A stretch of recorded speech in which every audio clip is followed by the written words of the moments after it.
Presented by Aishwarya Music Mathli.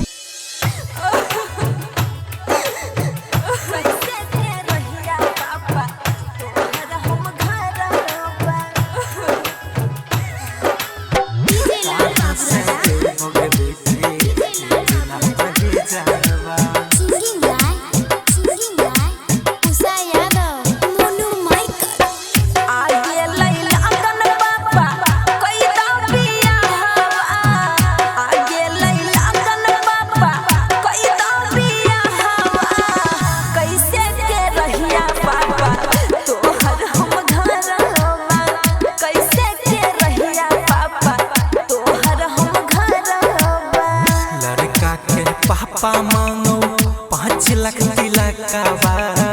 लड़का के पापा मांगो 5 लाख तिलकवा। कहाँ से देबोगे बेटी इतना दहेजवा। कहाँ से देबोगे बेटी इतना दहेजवा।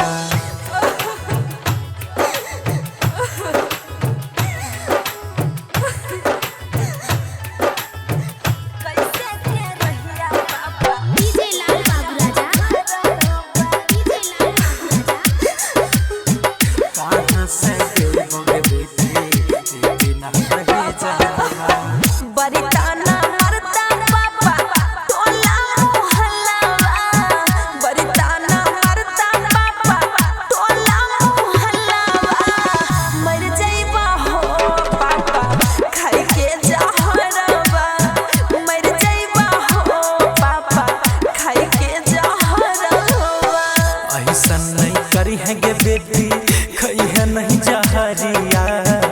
ऐसा नहीं करी है गे बेटी खई है नहीं जहरिया। गिर जैतोगे बेटी पापा के पगारिया। गिर जैतोगे बेटी पापा के पगारिया।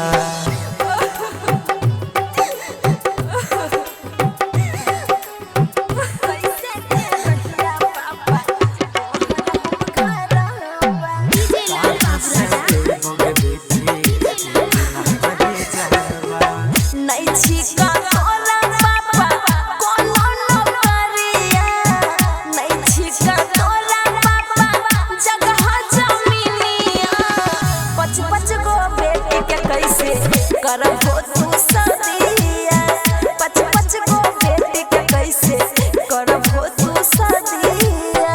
बेची देबोगे बेटी गैया भैंसिया।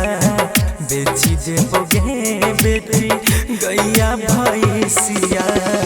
करी देबोगे बेटी तोहर हम सदिया। करी देबोगे बेटी तोहर हम सदिया।